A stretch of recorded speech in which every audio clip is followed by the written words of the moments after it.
Well, hey, what's going on, Scott? How you doing? How is everything? You look kind of like you're in a new I'm spot. good. I am. I'm currently in the process of moving, like right now. I took a break. I'm really happy we're recording right now.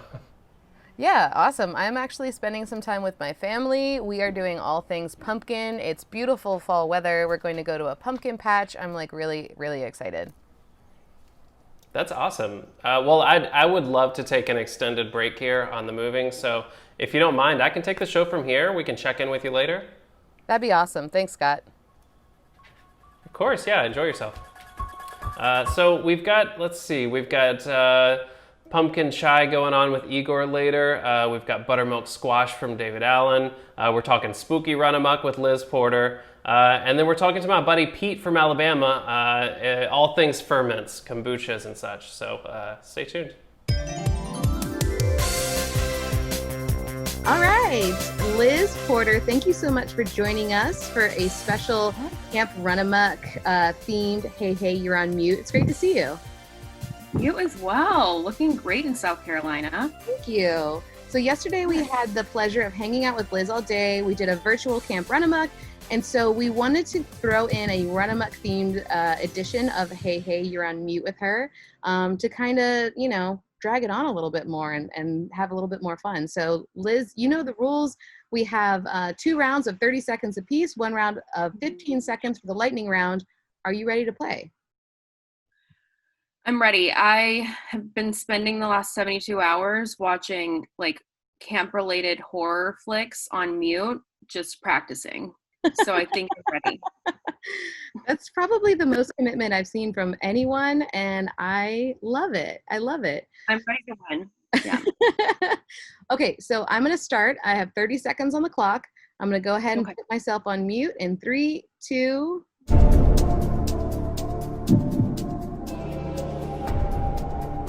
My camper is sore.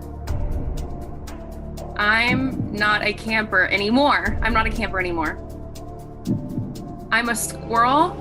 I'm not a camper. I'm a squirrel. Is that right? You got it. You got it. Yay! So for everyone that does not know, if you are going to Camp Run Amok, you don't become a camper, you become a squirrel. So yes, I'm not a camper, I'm a squirrel. Very good. Very good. So right off the bat, all of those 72 hours of practice is all you need to win this competition, apparently. Okay. So I'm 30 seconds on the clock. You're going to put yourself on mute. Let me know if you are ready. Okay, I am ready. Okay, yep. 30 seconds on the clock and go.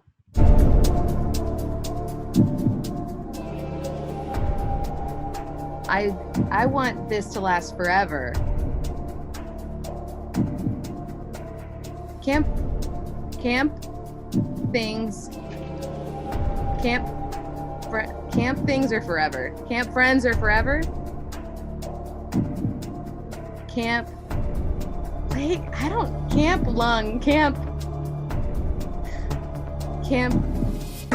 something is forever, but I can't get it. That's it. Time's up. Camp like glitter is forever. Oh, like glitter. I was like, camp. I know. I saw it. Okay. All right. We got 1-0, Liz to me. I'm on my next one here, and I'm going to start the clock in 3, 2. My mom is really greasy. I miss my mom. I miss my mom, please.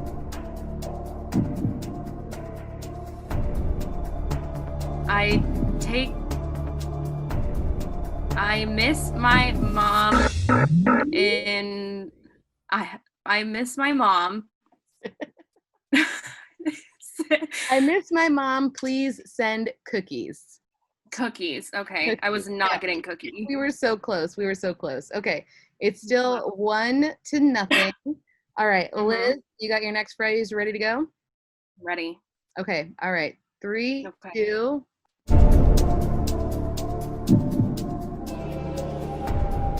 Ooh. Ooh, that looks like something I shouldn't say on Academia. There's a something in my something. There's a something in my bucket.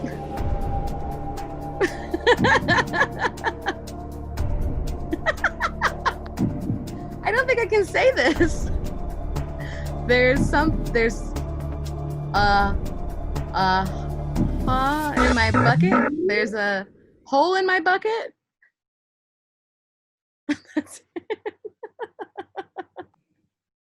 There's a hunk in my bunk.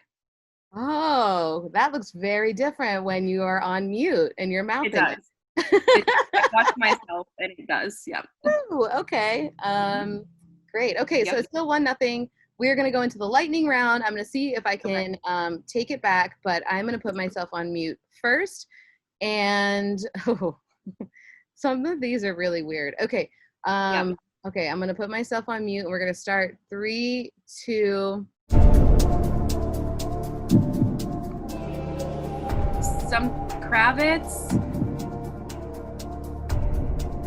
Camp. Frog.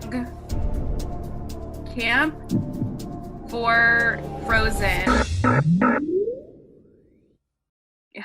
No. Okay. Time for arts and crafts. Time for arts and crafts. Time for arts and crafts. Not hitting that. Yep. Okay. All right. Well, technically you've won, but we might as well just finish it off and see if I can. Oh, no. This is it. This is me to see if I can tie. This is me. Okay. All right. So I only have 15 seconds. I'm going to put 15 seconds on the clock. You ready with your last phrase? I'm ready. Okay. All right. 3, 2.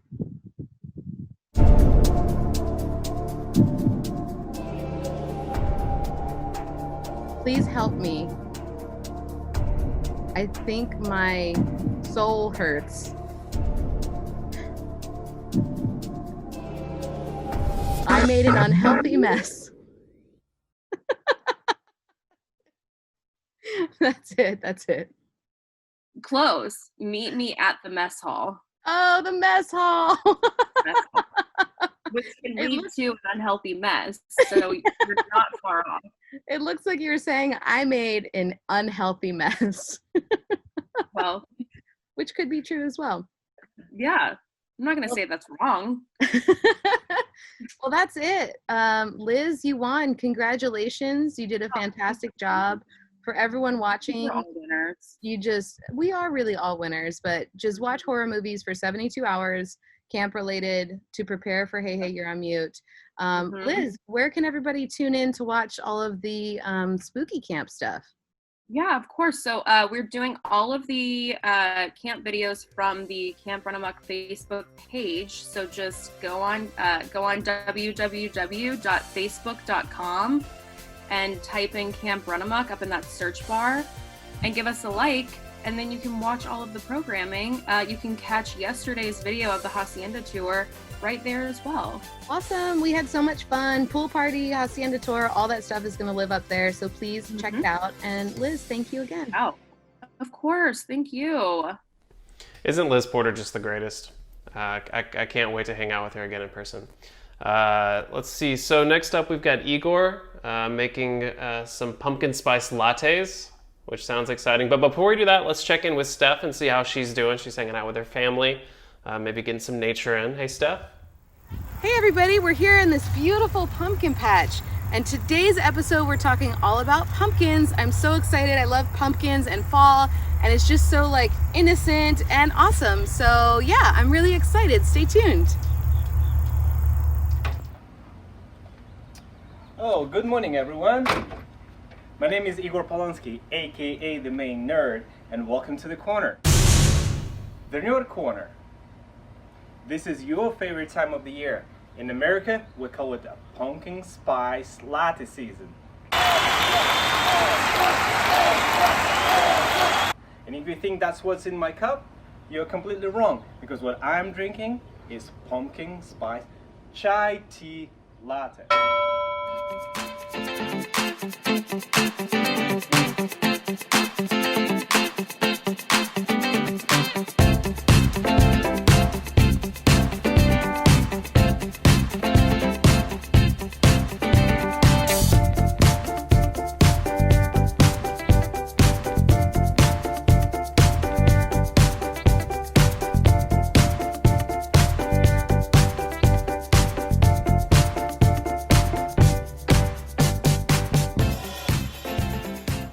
I think this is a perfect introduction for our tea episode number 2.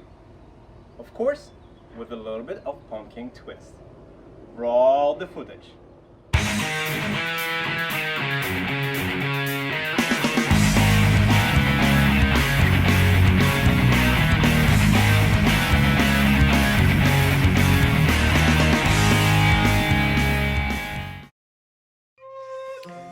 Ritual tea drinking, which originated in China, was first practiced in Japan during the Kamakura period around 1200s by Zen monks who drank tea to keep awake during long sessions of meditation. It later became an active part of Zen rituals. Tea ceremony, Japanese shado or sado means way of tea, or shanuyo means hot water tea, time-honored institution in Japan rooted in the principles of Zen Buddhism and founded upon the reverence of the beautiful in the daily routine of life. It is an aesthetic way of welcoming guests in which everything is done according to established order. The ceremony takes place in a tea house, cha shisu, which ideally is a small structure detached from the main house but which is often simply a special room of the house. Great care is taken in the choice of materials for and construction of chashitsu so as to give it a sense of a rustic yet refined simplicity. The room is usually about 3 meters or 9 feet square or smaller. At one end there is an alcove called the takanoma, in which is displayed a hanging scroll, a flower arrangement, and both. The room also contains a small sunken fireplace called ro that is used in the winter month for heating the tea kettle. In summer, a portable blazer is used. The chashitsu is entered through a small, low door which is designed to suggest humility. The tea ceremony consists of the host first bringing the tea utensils into the room, offering the guests special sweets, and then preparing and serving them tea made of pulverized tea leaves stirred in hot water. The prepared tea is usually thin and frothy with a mildly astringent flavor. On certain occasions, a much thicker, heavy tea called koisha is made. The serving of sweets and tea may be preceded by a light meal. After the tea is consumed, the guests are free to inquire about the various implements which are afterwards carried into the room and the ceremony concluded. One time I was sitting down with a group of friends that knows a lot about tea, know more than me at that time. And so I was testing tea, I was trying to learn, and I realized 8 hours later, we were still drinking the tea. We were not sleepy, we were not completely hyper like coffee, but we're not like drunk like wine. We just relax and chill. So at the end of the night, after like 1 a.m., I still want to like just have fun with a group of people. And I realized, oh, that was a lot of fun. And I didn't think much about it. And then the next week, it happens again, right? I was invited again. That's when it hits me. Like, wow, I could never do that with any other beverage. I could never do that with coffee. And the intimacy between the people that's sitting down together, drinking the same tea, we're sharing a same pot, and with the Gongfu style, you have to constantly making the tea. So there's some sort of respect, there's some sort of like meditation feel, there's like ceremony feel, because everybody just using a small tea where you kind of have to pay attention in it. When you get the big one, you don't really respect it, you just drink it like it's water. But we all get like a small one, and we just do that all day. We were playing music, we talk, we changed from one tea to another tea. 9 hours later, we were still having fun. The only reason why we have to go home because it was already 1 a.m. So the second time it happened, that's when it really hits me. Wow, I need to share that experience with everybody. All right, we're at the Nerd Kitchen, and guess what time it is? It is a pumpkin time. So I'm going to show you how to make Pepitas orgeat, also known as the version of orgeat that is made from pumpkin seeds. And here's what you need. You want to have a scale to measure all your ingredients. You you want to have about 250 grams of cane sugar, 4 ounces of raw pepitas or pumpkin seeds, about 250 grams of water, some spices like cinnamon and nutmeg, a little bit of vanilla extract. You want to have a blender available, cheesecloth, and a stove with a skillet where you're going to toast your pepitas in. Oh, my good.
Okay, so next up, Steph sat down with an old friend of mine from Birmingham, Alabama, Pete Halupka, to talk about pickles, fermentables, fascinating stuff. But first, let's check in with her and see how she's doing with her family.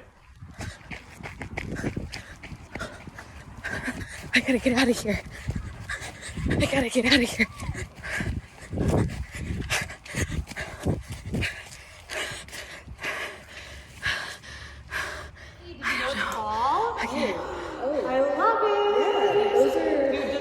I thought pumpkins would be fine, but they're not fine. What are you doing in here? I got you a pumpkin spice latte. I know you didn't eat the pumpkin loaf. Everybody. Pumpkin loaf. And get pumpkin loaf? Yeah, of course. Get out of here.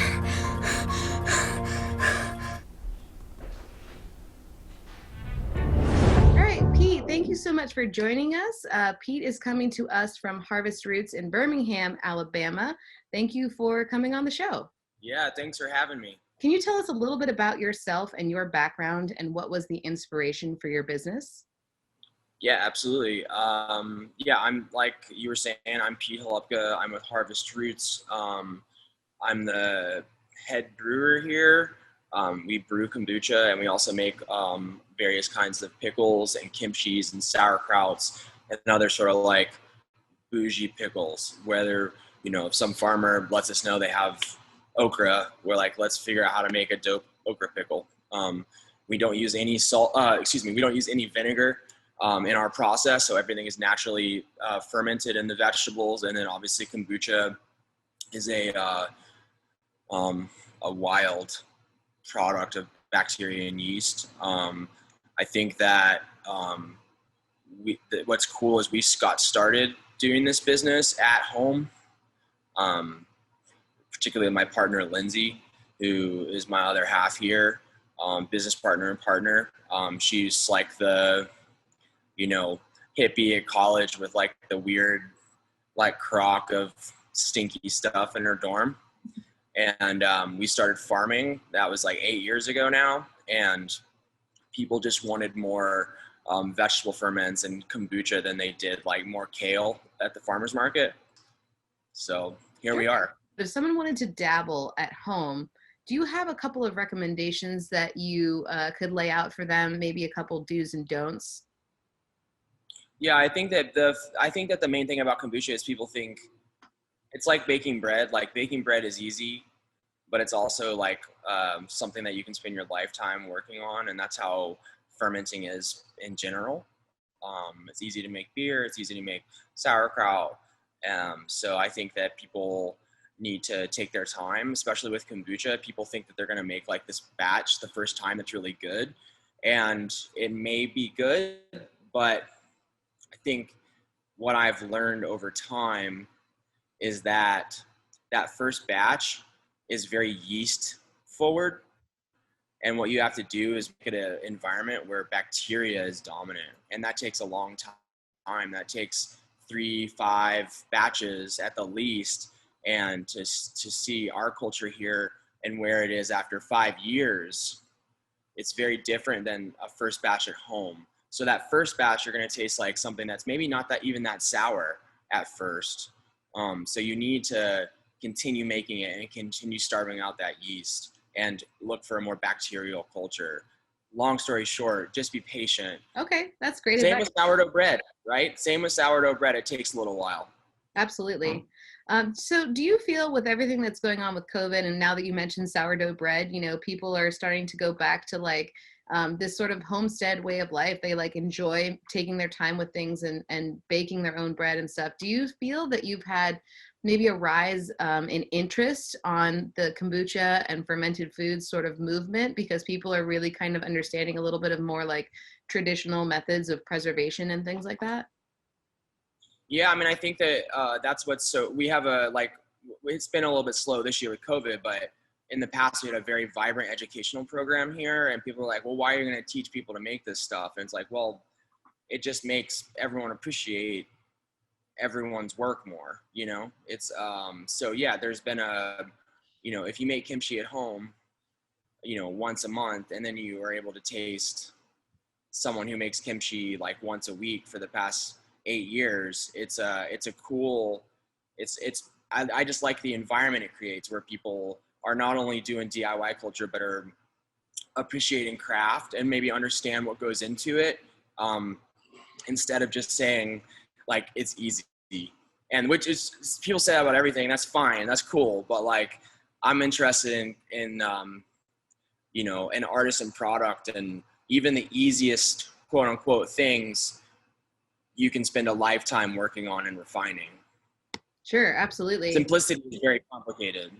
I agree. And as someone who has tried to make all of these things at home, I know the true complexity of being able to like master that recipe, and especially mastering something like wild yeast or whatever to be able to produce it. It's not as easy as it maybe might seem. So what is your one favorite thing that you produce? Like, what's the one thing that you're super proud of, or like you can't get enough of, or you just like really enjoy? Yeah, we're really excited about this brand, this kombucha flavor brand that we have called Star Stuff, which is a Carl Sagan reference, that we have dry hopped with Citra, Galaxy, and Mosaic, which are like sort of hype boy, sort of like hops from the craft beer scene that are not so much about bitterness. They're about like really strong, like pineapple, guava, pineapple, mango sort of vibes, like grapefruit pith too. But yeah, dry hopped. It just tastes like the juice at the bottom of a pineapple rings can, but it's still dry. So like as a non-alc, like hoppy beverage, it's just like, we're very excited about it. Yeah, that sounds amazing. It's like making my mouth water right now. I really, really want to try it. You're stoked. Yeah. Well, that's all the time we have, but I do know that you just opened a brick and mortar, correct? So if people do want to get involved or come visit you, where do they follow you? How do they find you? And when can they come in and check you out? Yeah, thanks for asking. We're Harvest Roots. We're located in Birmingham, Alabama. You can find us on Instagram at Harvest Roots Ferments. Facebook too. You can also just Google us for our website and other articles or whatnot. We're running a pretty tight ship with COVID right now around our brand new tap room here and production space.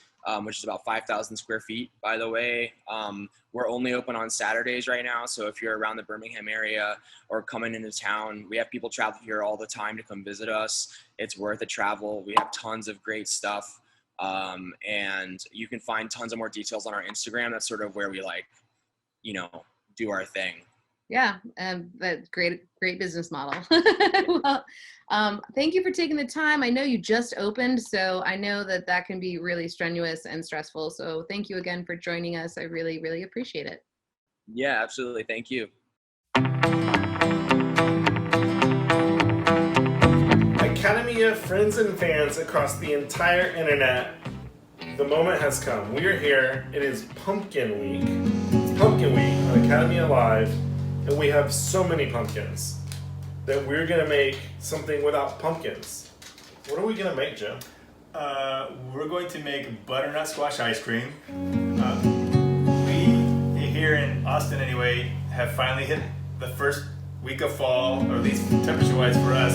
So we think we're, it's 79 degrees. We got to put a sweater. Yeah. So we're going to make butternuts. Butternuts and things are coming to the season for us. Here, and so this is kind of a seasonal treat that we like to do. It's a butternut squash ice cream. Also has some like pecan pralines in it, kind of thing. So yeah, there's a chill in the air. There's about to be something chilling in the ice cream freezer.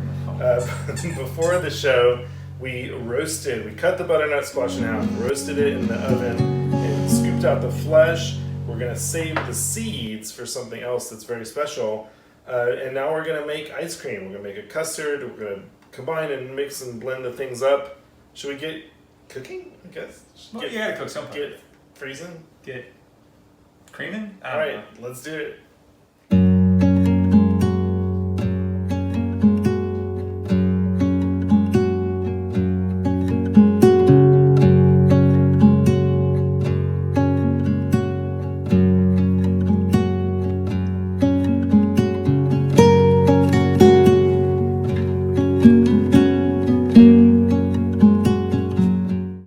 I'm talking.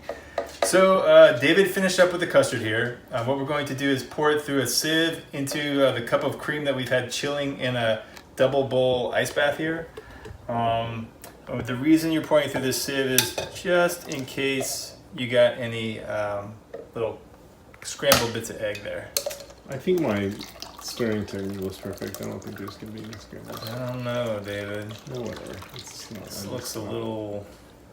That's beautiful. It's a masterpiece. I mean, that says breakfast right there. It's a masterpiece. So then we're just going to stir this for just a little bit so that it chills while I get water all over the place. Hold on, Schmidt.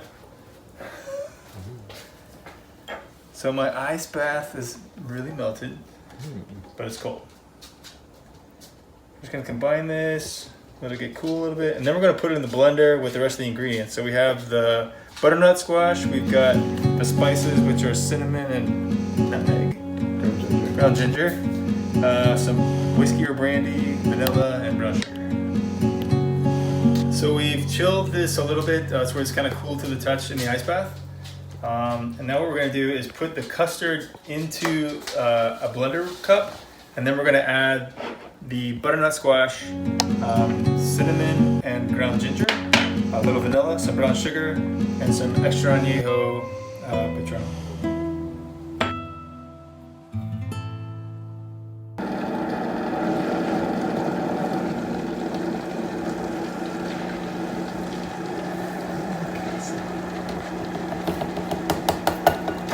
So we're just doing this to incorporate everything and get that fibers of that butternut chopped up a little bit. It doesn't need to be like whiz really hard. So then what we're going to do now is we're going to like put this in a bowl, and then we're going to put it in the refrigerator for a few hours to let it get really cool. You can do it overnight, or if you can rapid chill it in a big ice bath, you can do that as well. Well, as Joe said, you can chill the custard overnight in the fridge. Clearly, we don't have that kind of time, so we made a big ice bath and chilled the custard out, and now we're going to pour it into the machine.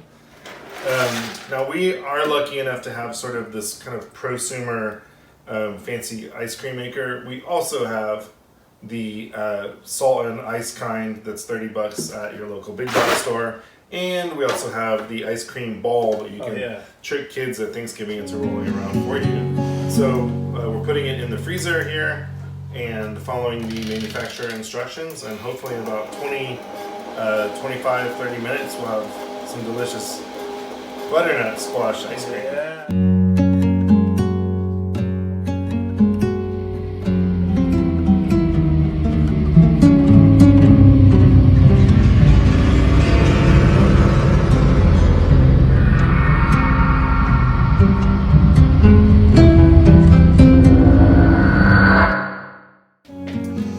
Joe, I don't know about you, but I think this ice cream was really good. It looks amazing. So this does need to go into a quart into the freezer, but y'all, we've been working on this a minute. It does need to go in that deli quart, and it does need to freeze a little bit more. But I don't want to wait. But I don't want to wait either. Oh, there we go. So I'm just gonna dip in. Ooh. Oh man, this reminds me of a spice cake my mom used to make as a kid. Yeah, it's really good. And so we added in, some kind of chopped up candied pecans while it was mixing. So you got these little like pops of that sweet nuttiness. Okay, that's it. Yeah.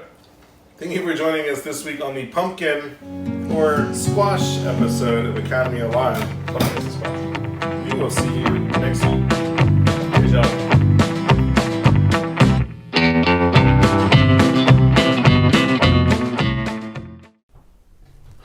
Do we know anybody in that area? Can we send someone out to check on her? Honestly, I'm a little worried at this point.